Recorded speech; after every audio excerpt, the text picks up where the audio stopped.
craneados falando sobre os peixes. Um peixe palhaço, jura? Então vai, conta uma piada. Vamos começar então falando das características gerais de todos os peixes. Os peixes, eles respiram por brânquias. As brânquias ficam localizadas aqui nas fendas faríngeas. Então a água vai entrar pela boca deles, vai chegar nas brânquias, onde vai ocorrer as trocas gasosas, o oxigênio entra na corrente sanguínea, vem o CO2 e é liberado, essa água e essa excreção é liberada pelas fendas faríngeas.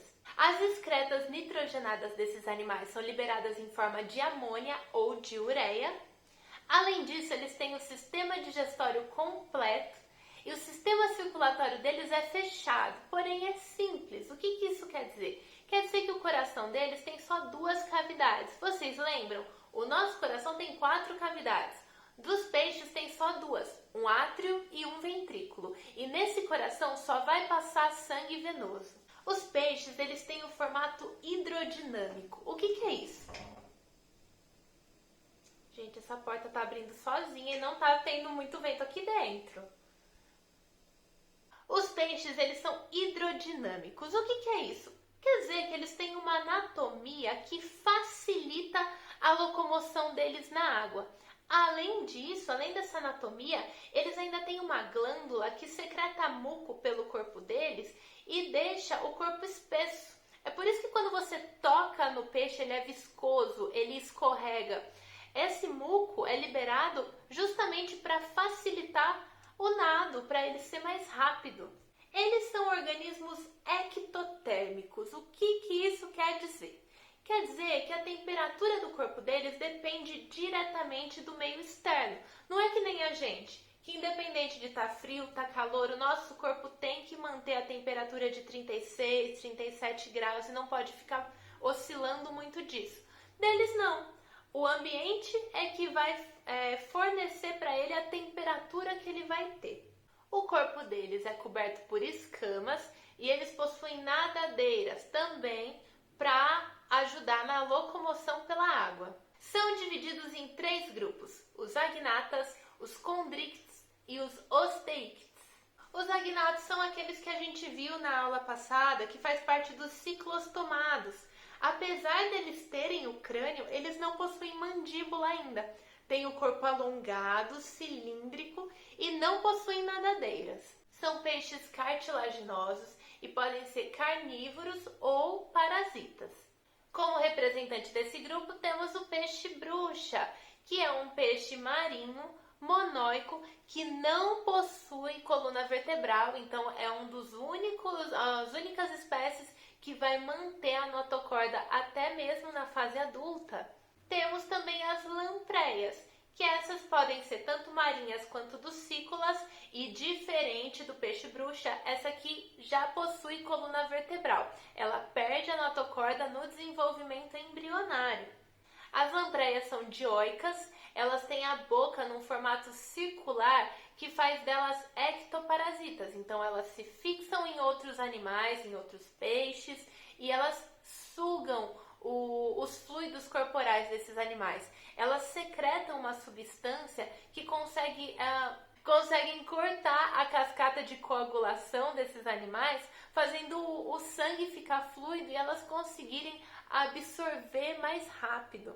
E agora a gente vai entrar nos peixes gnatostomados. Os gnatostomados são todos aqueles organismos que possuem mandíbula, crânio e mandíbula. A mandíbula, pessoal, foi muito importante para esses organismos porque ela ajudou a prender a presa e ainda por cima auxiliou na digestão mecânica. E nesse grupo começa o surgimento das nadadeiras laterais e ventrais. Os condrictes são os peixes de esqueleto cartilaginoso. Eles são representados pelo tubarão, pela raia e pelas quimeras. Oi. Eles possuem escamas bem pequenininhas, chamadas de placóides, que são as escamas desse formato aqui. Eles são dioicos, então eles têm os sexos separados e eles podem ser ou ovíparos, que põem ovos, ou ovovivíparos, que eles guardam o ovo dentro do corpo, as fêmeas no caso, guardam esses ovos dentro do corpo, até o nascimento. Isso possibilita uma maior proteção para esse embrião, que vai estar protegido ali dentro do corpo da mãe por todo o estágio embrionário. O intestino desses animais possui válvula em espiral. Isso vai fazer com que o alimento demore mais para conseguir passar por esse intestino, permitindo que o corpo consiga absorver mais nutrientes.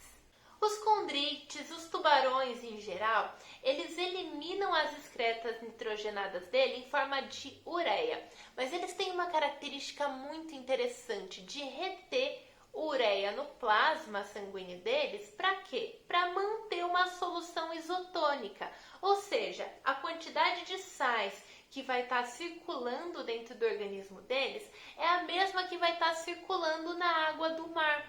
E essa característica vai fazer com que eles não retenham água e nem percam muita água por osmose. Essa característica para os animais marinhos é muito importante, gente, porque a água do mar, a água salina, ela tem muitos sais. Então a tendência é que eles percam muita água por osmose, já que o meio de fora vai estar sempre hipertônico. Como esses animais têm essa característica de reter ureia, eles acabam não perdendo, porque a quantidade de sais dentro do corpo deles vai estar igual a de fora. E ele não vai perder água para o meio, ele não vai desidratar. Vamos falar de algumas características dos tubarões agora. Diferente da gente, que tem dente permanente, se a gente quebrar o dente já era, os tubarões eles têm dentes renováveis. Se eles quebram os dentes, eles vão nascendo de novo. Além disso, eles são caçadores incríveis e eles possuem certas características que possibilitam que eles percebam a presa. Por exemplo, existe uma linha lateral no corpo deles que é um órgão sensorial que consegue identificar movimentos na água. Além disso, eles possuem também na região da cabeça as ampolas de Lorenzini, que são estruturas capazes de identificar correntes elétricas produzidas por músculos de outros animais. Quanto mais os animais se movem em volta dele, mais ele capta por conta dessas estruturas. Delícia! Os machos eles possuem a clappers, que são duas estruturas que ficam na região ventral, que é utilizada na hora da cópula. As raias, elas possuem o corpo achatado e elas possuem também, algumas espécies podem possuir um espinho com veneno e algumas outras espécies podem disparar, inclusive, descargas elétricas. Agora entrando nos osteíctes. Os osteíctes são os peixes ósseos. A grande parte dos peixes estão nesse grupo. Eles possuem opérculo, que é tipo uma proteção da onde saem as brânquias. Diferente dos peixes cartilaginosos que possuem a boca no ventre, esses possuem a boca anterior, fica para frente do corpinho deles quando eles estão nadando. A glândula produtora de muco deles é muito eficiente, por isso que esses peixes são muito viscosos. E as nadadeiras deles também são muito flexíveis. Eles vão possuir escamas dérmicas, que podem ser de 3 tipos: ganoides, cicloides ou quitenoides. Os peixes vão possuir bexiga natatória. O que é isso? É uma bexiga que fica dentro do corpo, que ela se enche de gás. Quando ela está cheia, o peixe vai tender a flutuar, porque ele vai ficar mais denso que a água. Quando ele quer descer, quando ele quer ir mais profundo, ele esvazia essa bexiga para conseguir descer com mais facilidade. Eles excretam amônia, mas a osmorregulação deles vai ser diferente de acordo com o ambiente que eles vivem. Peixes de água salgada vai ter uma osmorregulação diferente de peixes de água dulcícola. Aqui, pessoal, a gente tem 2 casos. Nesse caso aqui, esse peixe ele é de água doce. Conforme ele vai ingerindo alimentos e absorvendo sais aqui pelas brânquias, o corpo dele vai ficando hipertônico, vai tendo mais sais minerais do que o meio que ele vive, que é hipotônico. Isso vai fazendo com que ele absorva água por osmose, ele vai retendo muito líquido, por isso ele tem que compensar essa situação, excretando bastante água, bastante urina. Já aqui a gente tem um caso oposto. é um peixe de água salgada. O meio que ele vive tem muitos sais minerais, é hipertônico.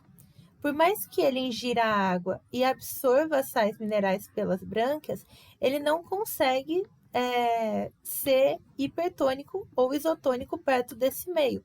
Por conta disso, ele acaba perdendo muita água por osmose. Para compensar isso, ele tem que excretar pouco líquido, pouca urina, senão ele acaba desidratando. Os peixes ósseos são divididos em 3 grupos. O mais diverso deles é o Actinopterídeos. Ele vai abranger a grande parte dos peixes que a gente conhece. Eles têm aquela nadadeira em forma de raio. A maioria desse grupo é ovípara, põe os ovos na água.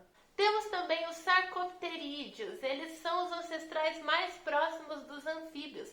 Possuem nadadeiras lombadas e eles possuem também pulmões. Eles respiram fora da água. São os únicos peixes com essa característica. Pessoal, de peixes, o mais importante que vocês precisam saber é isso. Não deixe de dar uma olhada no livro de vocês, porque lá tem um monte de informação interessante que vai ajudar vocês a guardar essas informações e entender melhor o conteúdo.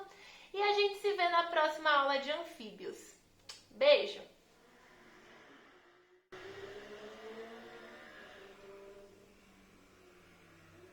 Tem necessidade? Sério? Tem necessidade de fazer esse escândalo? Olha...